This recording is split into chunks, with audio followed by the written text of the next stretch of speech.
Hello Assassins, Gargudon here, and welcome to episode 16 as well as the first episode of the Memory Corridor for 2021, here on The Ones Who Came Before. Now, today, for the first time ever, I am not going to be hosting the podcast and carrying the discussion. Instead, I am now going to give the word to guest host, Mr. Kyle Marvell. Hey everyone, it's Kyle here, aka Mr. Marvel. You may recognise my voice from the last episode where I appeared as a guest, or from the other videos I've posted here on The Ones Who Came Before, and I'm glad to be guest hosting this episode of the Memory Corridor this time out. And joining me is Lokuzt. Hey there guys. Together we are going to be digging deeper into Assassin's Creed Valhalla, the pros, the cons and whatnot. But just before we do, could you please tell the audience a little bit about yourself, Lokuzt, and how you're involved in the AC community? Sure, thank you for having me, for anything else.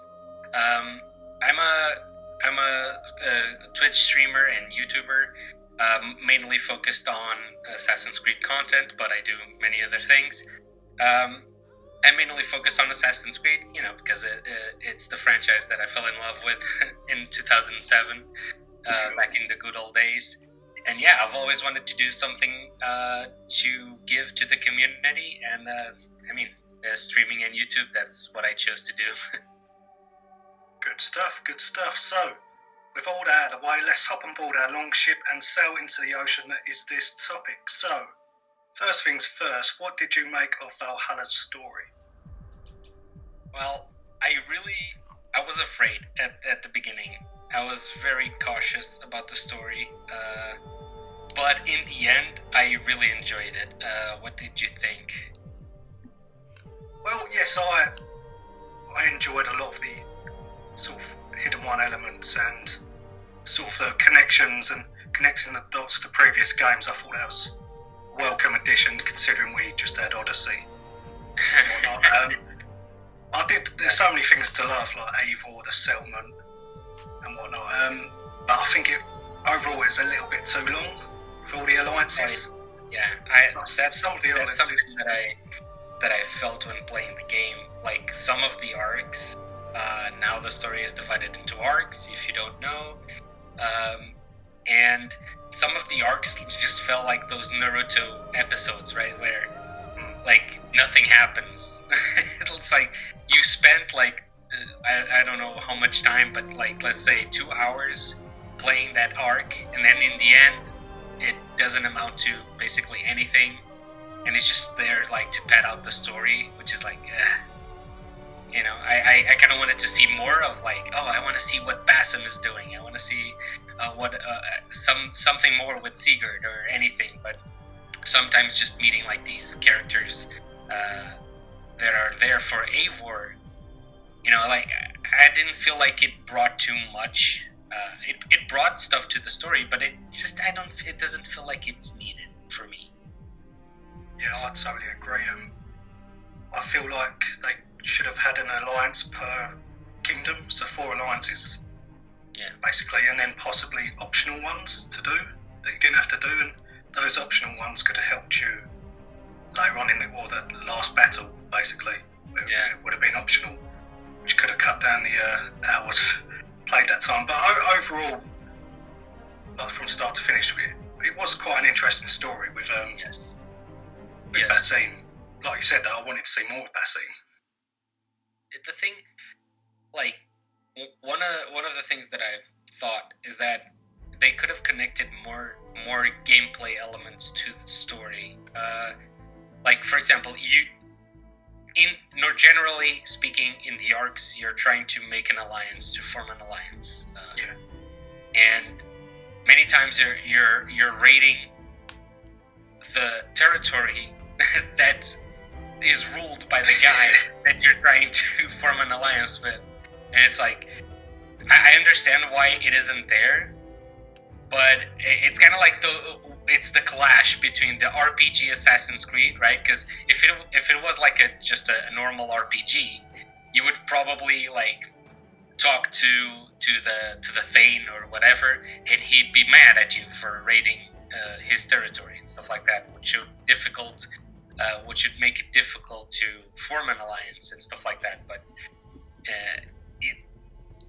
in Assassin's Creed they can't really do that because they're trying to build like a more linear story. And yeah, I think the story then suffers a little bit because I've just raided like this guy's 15 monasteries, and the guy's just like, "Hey, Eivor, what's it going? How's it going?" Yeah, I agree. Yeah, I think that's the main part of the middle of the game, like going to all these alliances stuff. Like you say, if they had just concentrated on like 3 or 4 different alliances, yeah, it would have been a better experience. And again, we had like 45 targets to kill. And I get that they was trying to tell us that the Order of the Ancients runs deep in society, so there's like bakers and swordsmiths and whatnot who are part of the Order of the Ancients, but that was far too many. 44, Yeah. I think it was 45 targets. Yeah, and many of them are just like you can read, like reading those elements like is fun. Yeah. But generally speaking, I'm not gonna sit there and like read all these notes about these people and then just get there and like, and it's just a dude on a bench. Yeah. I get there and just like press a button and he's dead or she's dead, and it's like, okay, like sure that element is there and I appreciated it, but I think it didn't add much. It didn't add much to the game. I feel like it could have been done much better if they narrowed down the number of Order of the Ancients members. Gave them like maybe some quest lines to do. Yeah, because you don't care about killing them, really, do you? Yeah. Like the previous early games. Yeah. You don't care. Like you're just doing it for the medallions to give to Hytham. Yeah. But like going back to the thing you said, like about the arcs. I think that your idea was pretty great. Like narrow down the number of arcs and just making the alliances more meaningful would probably be much better. I felt like when I saw that, the minute I realized that I went to the map and I realized that every arc is like one territory in the map, I was like, holy, this is gonna take a while. But if the story follows at that point, I was like, okay, the story is actually going pretty well. I'm really invested in the story. Like, it builds well. But then the first filler arc hit for me, and I was like, oh, okay, that's how they did it. Okay, yeah. What was your? Sorry to interrupt. What was your favourite alliance, by the way? My favorite, probably with Stowe in London. Oh yeah. That's probably one of my favorites because it's like you get to London and it's like Assassin's Creed again. Yeah, it felt like that. Yeah, that is one of the better ones for sure. Yeah, which is like it really shows you just how like Assassin's Creed doesn't really fit into an RPG kind of setting because like so many times in my missions, like I mean my play style usually is like try to stealth as much as possible, even though it wouldn't be Eivor's kind of thing, but I try to stealth as much as possible. And in this case, the RPG environment just like really how am I gonna put this? It just allows too many bugs to happen. Yeah, that's true.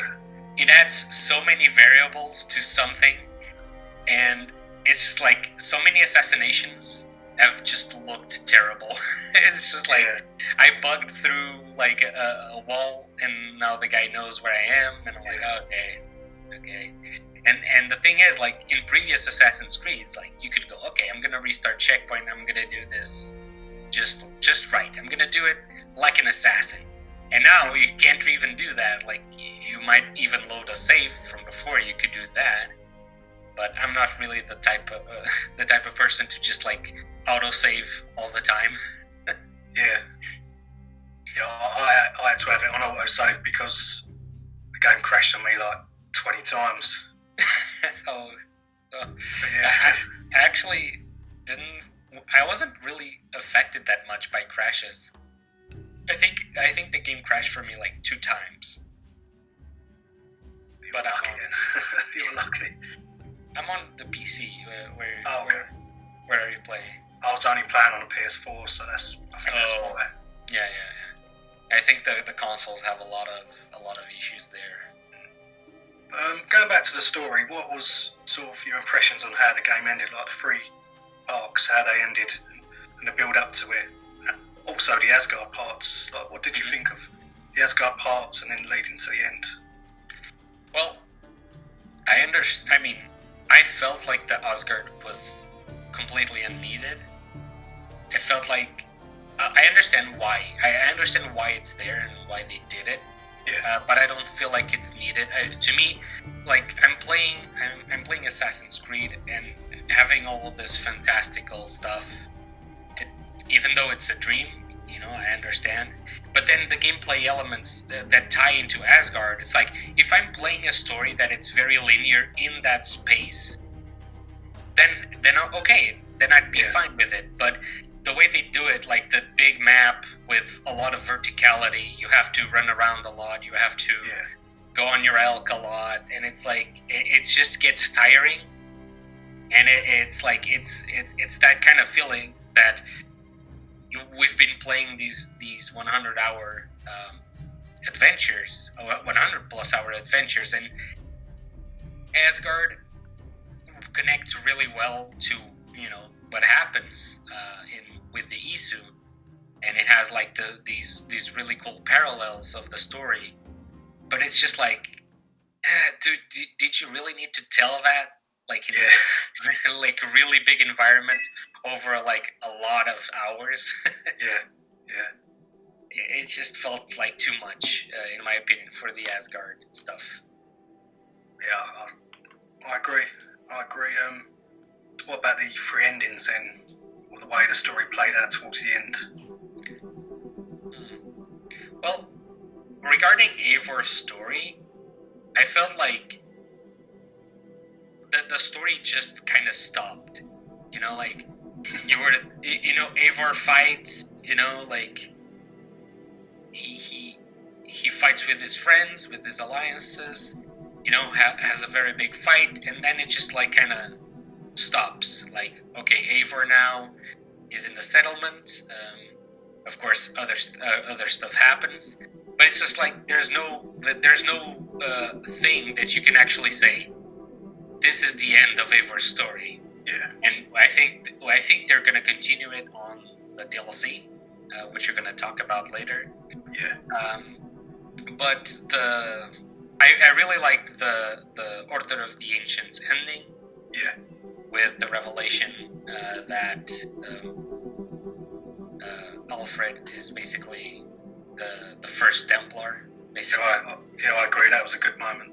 Yeah. That was a pretty spot on. Congrats, Darby. And for the other ending, like I was really for the other stuff that happened, even connecting to the modern day in the Grand Temple and everything, with Loki and Odin being basically Eivor, Sigurd, and Basim being sages. Yeah. For Odin, Tyr, and Loki, that was pretty cool. Like the whole setup at the end really made me like reminisce about the good old days, like when you had that ending that was an actual event, Yeah. Because in the good old Assassin's Creeds, like the ending was an event. Like everybody would be like, okay, turn the TV off. I'm gonna watch this ending, and we're gonna be glued to the screen, watching the ending, seeing what's gonna go on, and I feel like this ending did that, and it really left me with more questions than answers. Yeah, tell me about it. Yeah. Especially with like the Basim, or I guess I should say Loki, talking with Rebecca and Sean at the end. It's like, okay, what's he gonna do with the animus now? Yeah, with that T-shirt, was it like a dog? Yeah. Face or something, I can't remember. Yeah. Last thing you'd expect him to wear. True, but I don't think he's gonna play too much of a role, like in future Assassin's Creeds. I think we're gonna see what's gonna happen, like in the DLCs. I think something is gonna happen. I don't know, because I don't really see Loki being like some kind of a protagonist, or I mean, I think they're going to find another protagonist for the modern day, unless we just start following Rebecca and Sean around. I don't know. Well, what did you make of the Layla? Well, I mean, I wasn't a very big fan of Layla. If I'm to be honest, I wasn't a very big fan. And here, like, my opinion doesn't really change that much, because, you know, in these 3 games, I don't feel like Layla did enough. I mean, they could have explored the modern day a lot more in Origins and Odyssey, way more than they did. And I think Odyssey just like hurt the character way way too much. And in the end, like in Valhalla, I don't think the character just had a chance. I mean, at least for me, like, it's just my opinion. Yeah, but it was interesting with, well, it was Desmond, wasn't it, at the end there? Yes, the Reader, yeah. It'd be interesting to see where that goes. But yeah, overall, I think the story was good. It's a step in the right direction. But I would have liked more Hidden One, Order of the Ancients, or Templar elements. It was just a little bit too long because of the alliances, really. Yeah. Could have done with trimming a bit of fat.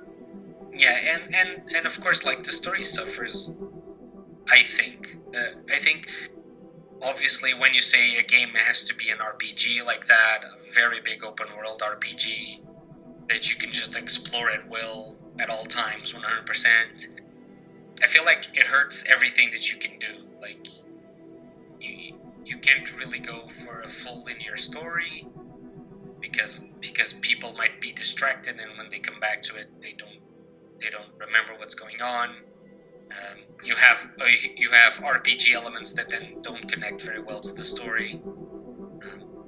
You know, and I think the story is good, but it could have been better.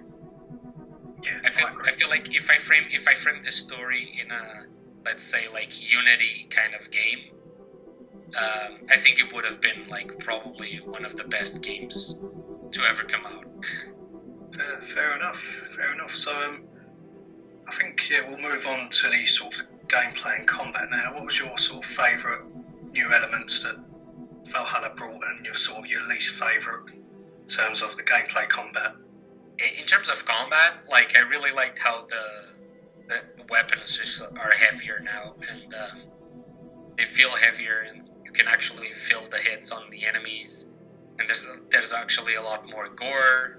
It's like the Viking combat brought to the max. Yeah, the close-ups shots were pretty good. The finishes. Yeah. Even though like, I feel like gameplay-wise, I feel like though when they manipulate your camera like that, I feel like when you do a lot of them, for example, it used to happen to me because the way I usually play the combat is very. I try to parry and then not really like spam the buttons. I'm very like wait and see kind of player.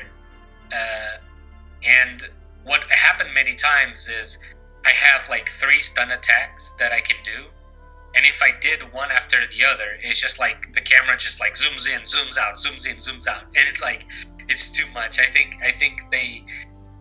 there's a lot of camera fiddling there. Like when you do the abilities as well, the camera like zooms out and then zooms in. I feel like that stuff just like I think it's just a little bit too much. Because I think of other video games that have like really great combat. Like I've actually been playing a lot of Sekiro. Oh yeah. And Sekiro's combat is pretty great. Like whenever you do like abilities and when you jump to the enemy and when you parry, stuff like that, or I should say deflect. The camera doesn't really manipulate all that much, mainly because it's distracting for the player. And Sekiro I can understand because the game is freaking hard. But Valhalla, I couldn't finish that game. I mean, I actually finished it today. I got the first ending today, and I'm going for New Game Plus on that. But I feel like playing Sekiro and then Valhalla, it's like I wish Valhalla had I don't know, like a little bit more sense of challenge, because I felt that the game was just a little bit too easy. I mean, you could. I've been streaming the game for quite a while, and there's a lot of instances where I was just showing my viewers like a really good way to easily kill people. It's just like you just build like stun. Like my axe that I used was Varen's axe. It had like stun bonus or whatever, and it's just insane. Like you hit one guy with it, stunned immediately, and then you hit him again, it's stunned again. It's just the game just goes a little bit too easy. Yeah, I found that in the wolf boss battle. It's easier than I thought it'd be. Yeah. You just got to ration your arrows a little bit.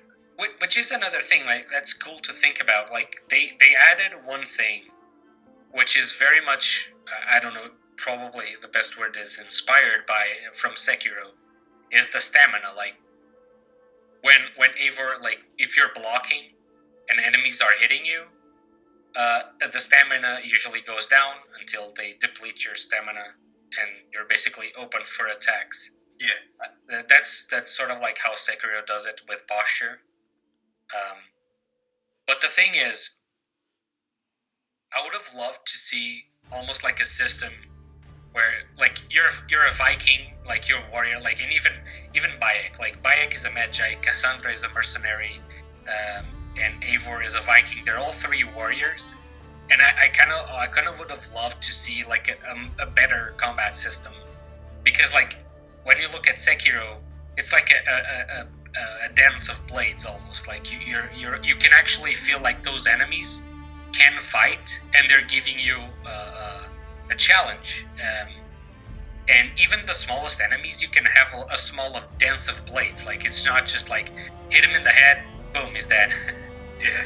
It's actually like the blades clashing, and I feel like that adds, even if it's easy, like okay, it's easy, but it just adds that little extra spice on the combat. It just makes it look better and just feel. I guess probably the better word is like rewarding.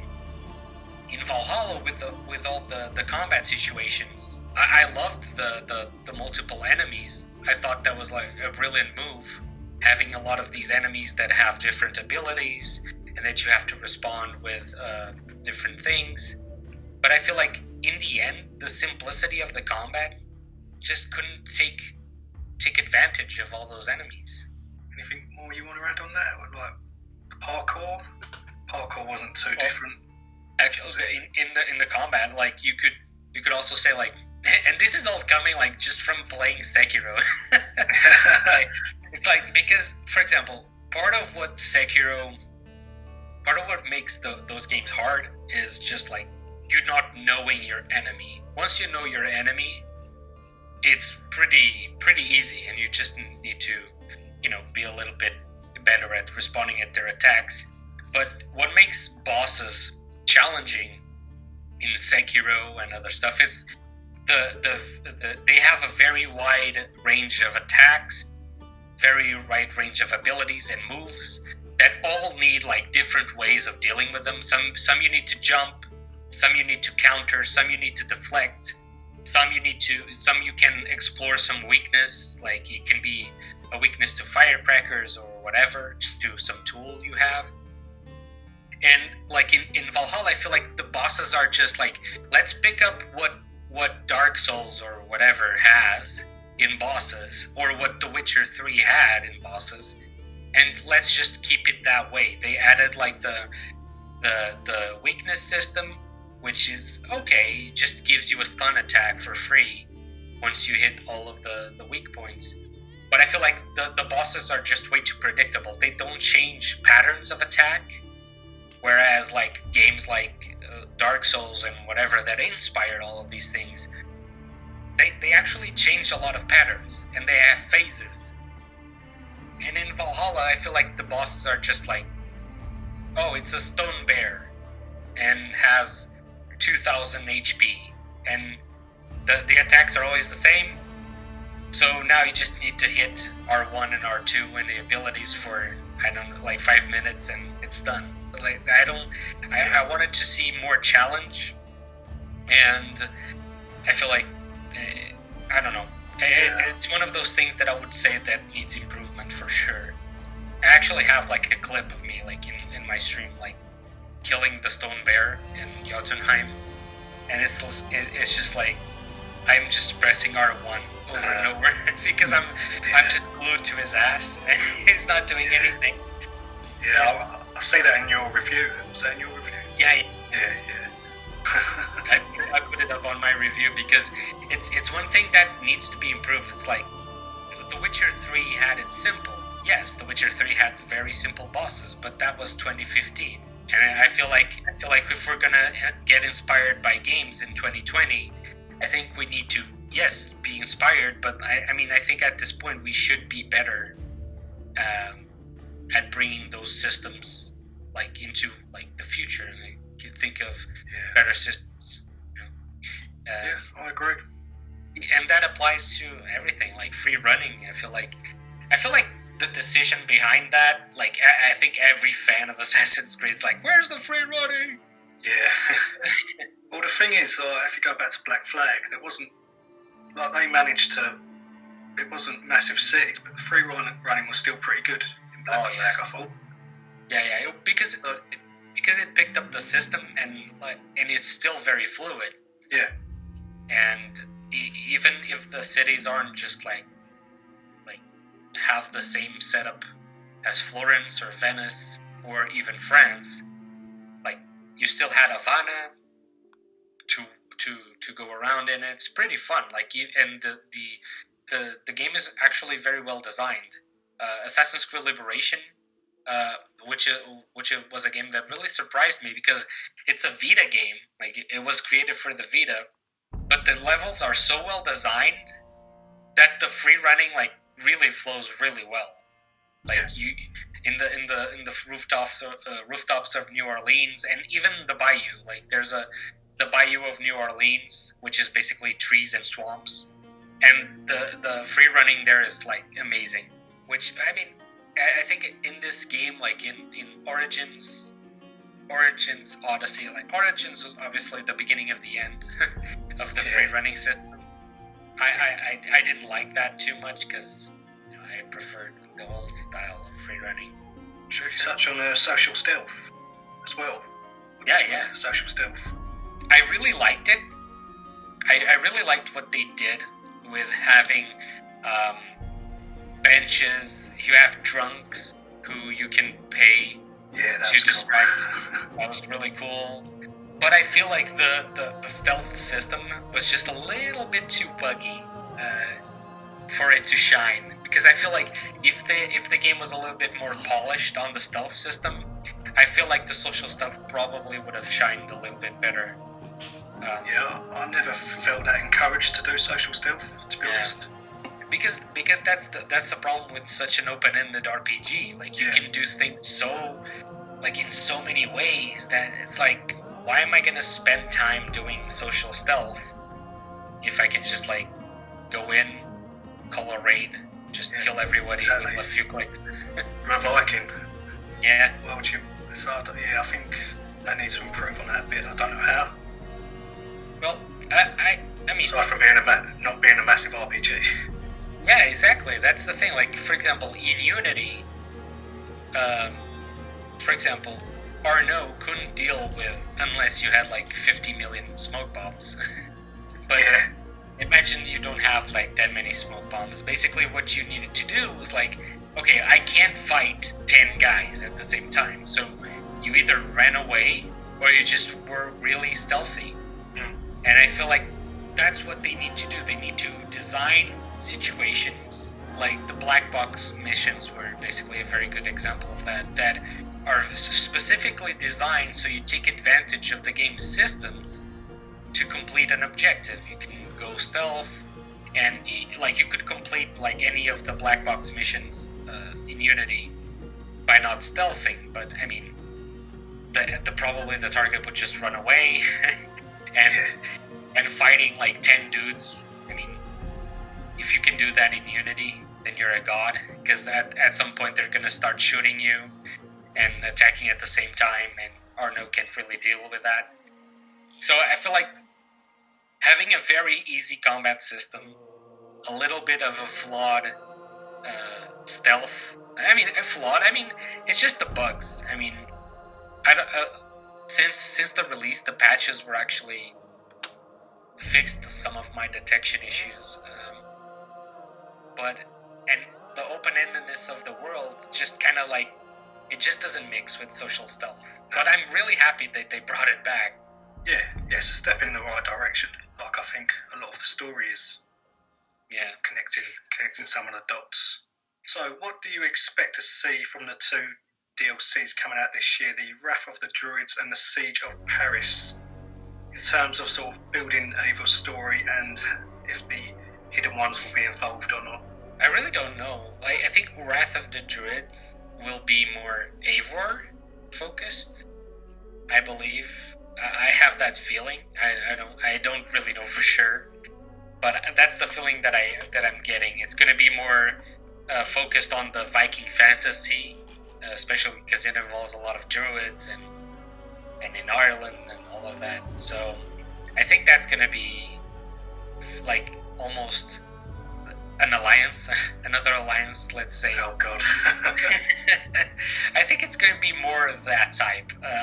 And I think the biggest one, which, I mean, the bigger DLCs tend to be the second ones, so that's why I'm leaning towards the Siege of Paris being like the DLC that really tells you the end of Eivor's story and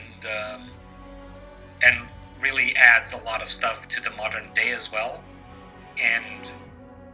But the only thing that I see the Siege of Paris doing with the Hidden Ones is probably you probably have like members of the Order of the Ancients still alive in Europe, I guess. Yeah, in Paris. Or the start of the Templars as we know it, possibly. Yeah, I don't know where Alfred went. I don't remember. He's baking bread. That's why I think Paris is still gonna have Order of the Ancients. I think. Yeah. I don't know. Maybe I'm. But yeah, I think that's what we're gonna have. And of course, I'm not sure how involved the Hidden Ones will be. If at all, like, is Eivor finally going to be a Hidden One? I don't know. No, I don't believe so. He was buried in America. Yeah. With his Viking stuff, so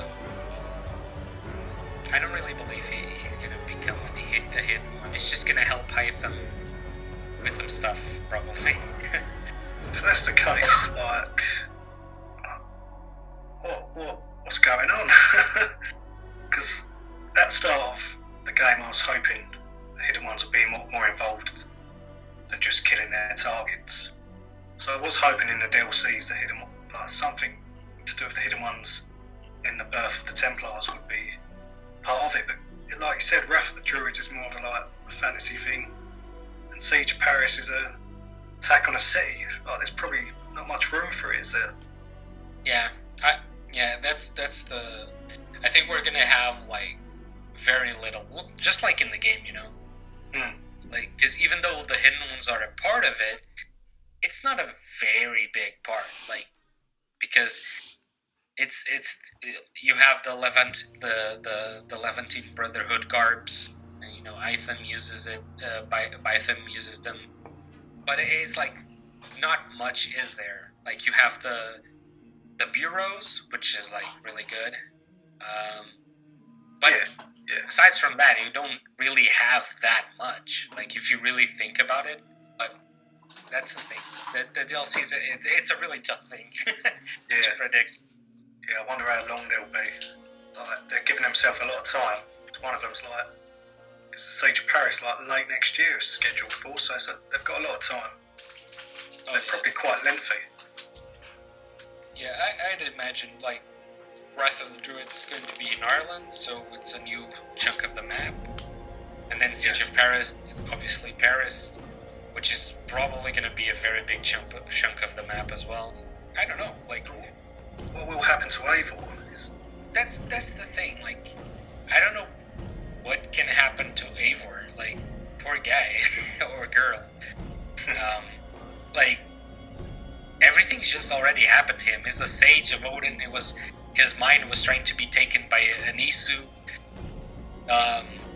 He fought with his alliances, or her alliances. A Basim tried to kill him. I should say Loki tried to kill him. It's I don't know. I don't know what other things can happen to Eivor. I don't. This is the part of history that really misses my mind, because I only know about the former Siege of Paris, because there were several, and this one I'm not really sure, like, historically what happened in this one, so I'm kind of blind. Well, Ragnar Lothbrok went in with his in a box.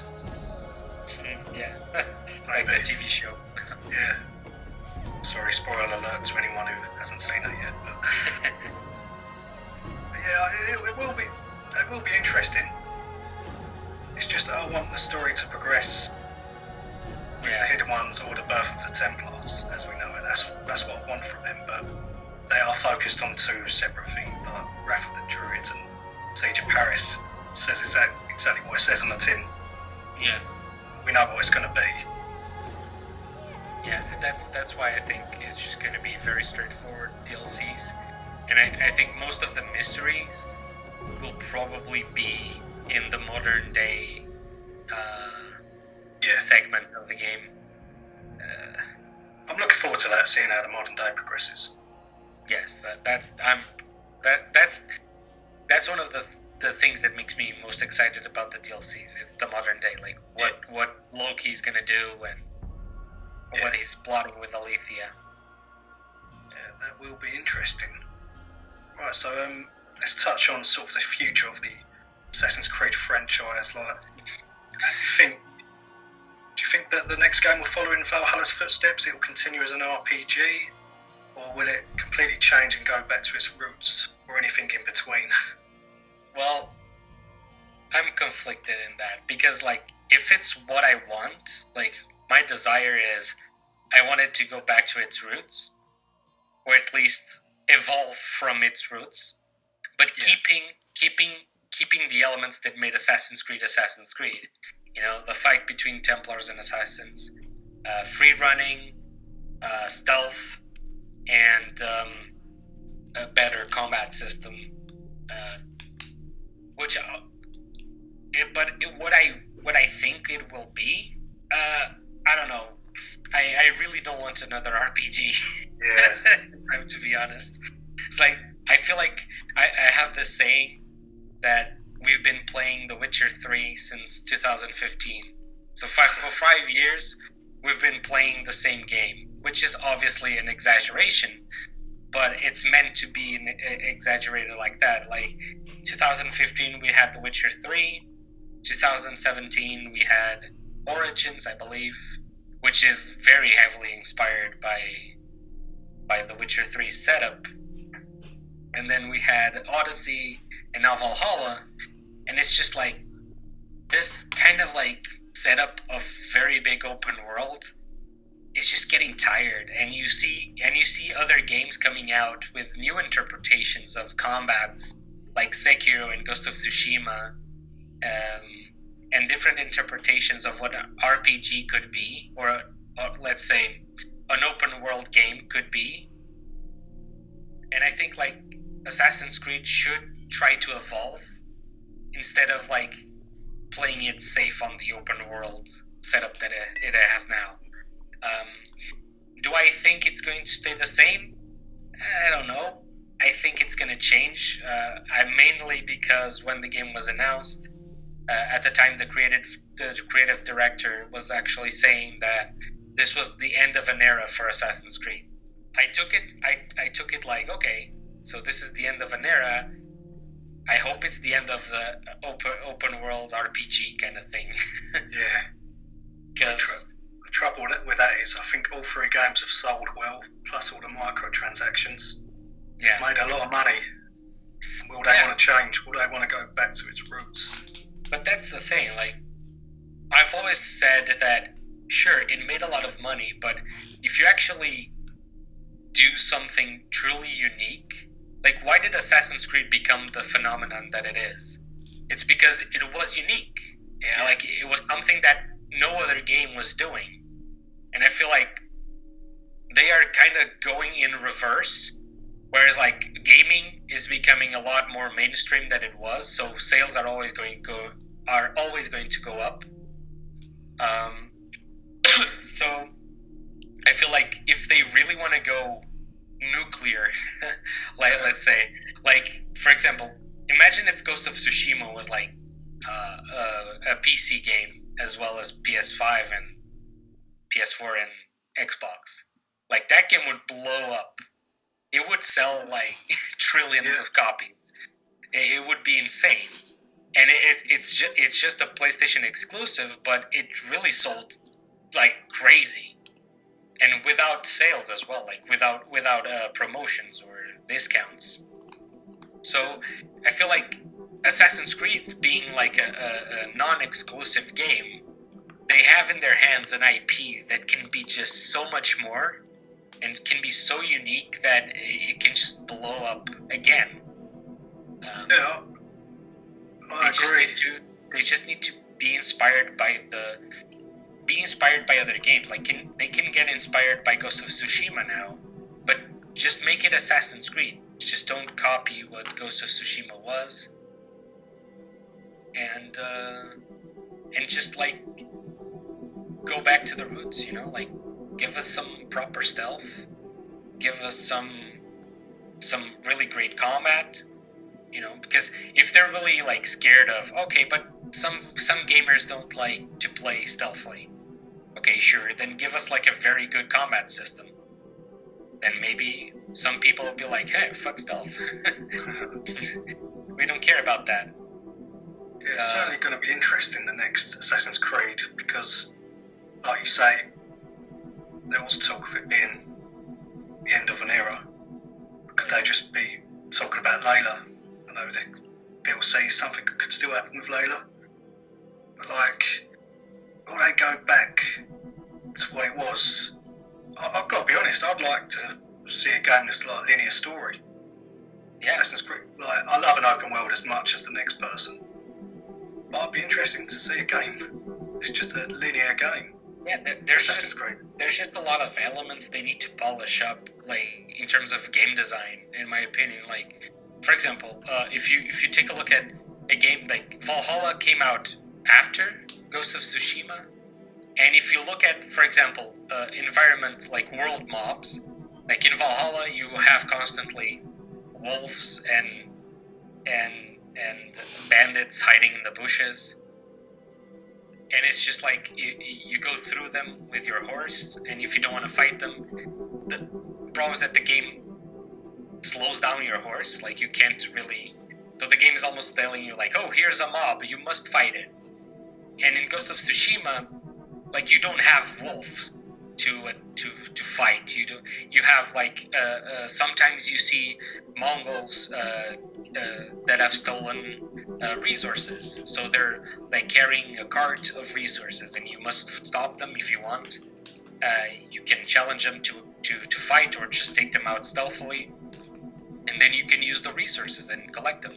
Sometimes it's just prisoners, and you can free the prisoners and stuff like that. And I feel like in Assassin's Creed, it's just very simple. It's just like, oh, we need something to fight while you're exploring. Oh, wolf, or a lynx, or it's like, and ever since Origins, I've been getting this feeling of playing like, in The Witcher, it makes sense. You're a monster hunter, so there's wolves, there's monsters to kill and that are trying to kill you, so that actually makes sense. But it's like, in Origins, Odyssey, and Valhalla, it's just like, why are all the animals trying to kill me? Like, what's going on? Like, and why am I killing so many animals? I always feel bad, because it's like, I don't want to fight. I don't want to kill I don't want to kill these wolves. I've killed so many wolves. It's crazy. Yeah, tell me about it. I think the game will change, but it's still going to remain an RPG. Yeah. They'll change a lot of the systems and that, but it'll ultimately still be an RPG, the next one. I don't know. Like, I think I need to be optimistic here, and I feel like that's the kind of stance that I've been trying to take, is like, we don't know, but being the end of an era, and with all the stinky executives gone, hopefully, from Ubisoft's command, after all those all of that drama that went on, I think that those executives kind of held the creative. They kind of held the creatives at Ubisoft. They kind of strangled the creative juices, you know. That's why the games turn to what they are now. And I feel like with them gone, I feel like the creatives can be creative again, and I feel like the franchise can go back to its roots. They have Immortals Phoenix Rising to be their open world RPG, which is an amazing game. It was like my surprise of 2020. It's like, really good game, and it's like, okay, you guys now have this very big open world RPG in Immortals. Can we do something else with Assassin's Creed? Let's do it. Oh mate, that'd be amazing. Yeah, that's what I want. To see it. Because it's like, I'm trying to think, like, I don't know what they're gonna do, but all I want from the next Assassin's Creed is no more RPG stuff, like no more choosing your own gender or whatever. It's like, just if the creatives, like, if the writer of the story wants a female protagonist, just let the writer do it. Yeah. You know, like, they already messed up the Origins story because of that. Did you know what happened? Wasn't Aya going to be more heavily involved or something? Yeah, basically, you remember in the game where Layla needs to find another mummy, and it needs to find Aya's mummy? Yeah. That was basically because in the original story, Bayek actually dies. So there's no more memories to uncover for Bayek. So that was like a little mid-story twist. Yeah. That was planned, which is like, holy shit, that would be truly unique. That's never been done in Assassin's Creed, and that's actually really cool. But of course, the game is an RPG. You would lose all your progress. It's like, on your character. So it's like, all those things make they take the uniqueness possibility of games, like these RPG elements and stuff like that. So I feel like now is the time for the creatives to become creative, and I think it's a really good time for Assassin's Creed to go back to its roots and recapture so many fans that have, like, completely went off the trail for the franchise. Well, you're exciting me now. This better happen. Oh, no promises. But yeah, I've liked elements of all three RPG games. Yeah. I keep saying it. I would love it to go back to its roots, like you're saying. I'd love it. That's the thing that I've been saying. Like when I talk about, like, Assassin's Creed, like, in this very critical way, it's more because that's a franchise that I love. You know, like, I want it to be better. Yeah. I don't want it. I don't want it to stay always that way. And I've always had criticism. I try to be as constructive as I can, and to like almost form it as feedback as much as I can, because I feel like sometimes we can't have evolution if we're just saying, oh, this is great, this is awesome. If we want really things to move forward and get better, I think we need to be critical, but like in a civilized way, right? Not just bash the people that are not at fault for anything like that. Yeah, and to be fair, I think we've both sort of come across that way. Yeah. Discussion. To be fair, like I loved a lot of the game. It's just too damn long. Yeah. The game in itself, like when you think about the game in itself is really great, and I loved it. Both in Origins and in Odyssey, I had to take breaks because the game was just getting a little bit too boring of doing all the same things. But in Valhalla, I didn't take any breaks at all, and because the game was a little bit easier as well, so I was able to finish everything and collect everything in just under 100 hours. It was like 90 something hours.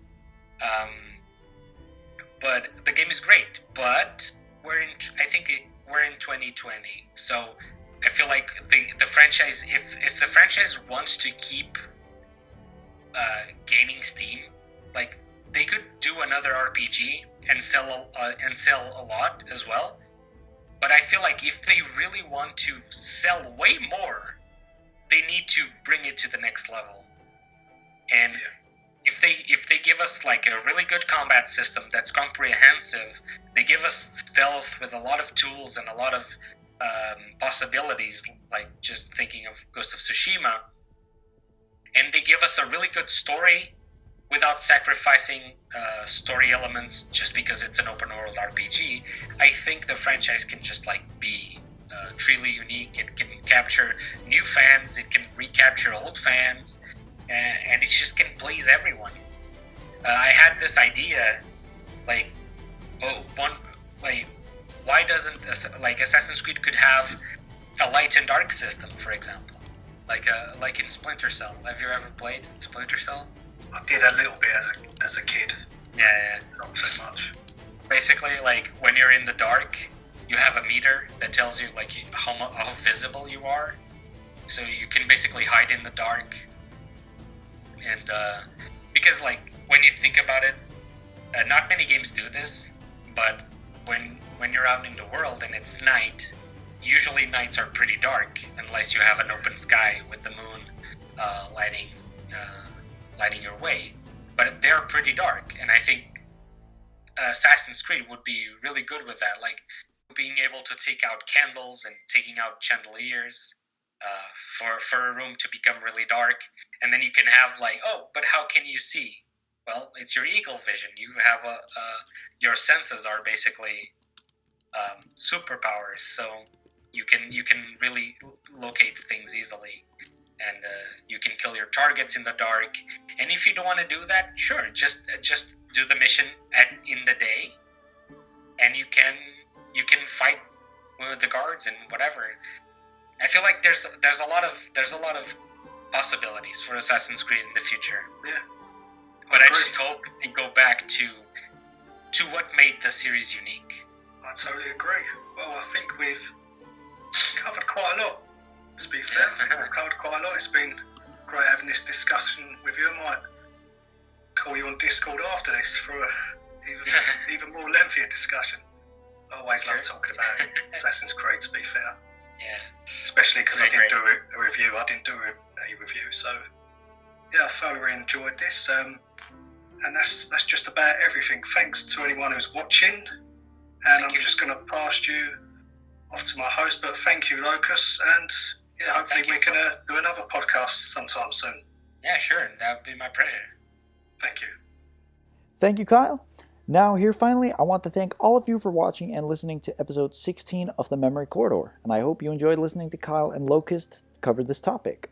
To stay up to date on everything happening on The Ones Who Came Before and more things Assassin's Creed, such as occasional AC virtual photography, links to our, my personal, Kyle's, and Lokuzt social media pages can all be found in the description below, should you be interested in following any one of us. And as I always say, if anyone has feedback and or topic ideas for future episodes, feel more than free to share it in the comment section below. And while on the subject of future episodes, and now that we have moved into a new year, I can already say now that we're looking to make several great and really interesting episodes for you throughout 2021, so stay tuned for when those roll out. Now once again, thanks for watching and listening everyone. I hope to see all of you for the episodes we'll be putting out for the rest of the year. Until those come out, stay safe everyone and keep this awesome community what it is. And finally, a massive thanks to Kyle for guest hosting and to Lokuzt for joining us on the show. And with that, another year of the Memory Corridor has been kicked off. Stay safe and active everyone. See you later, Assassins. Peace.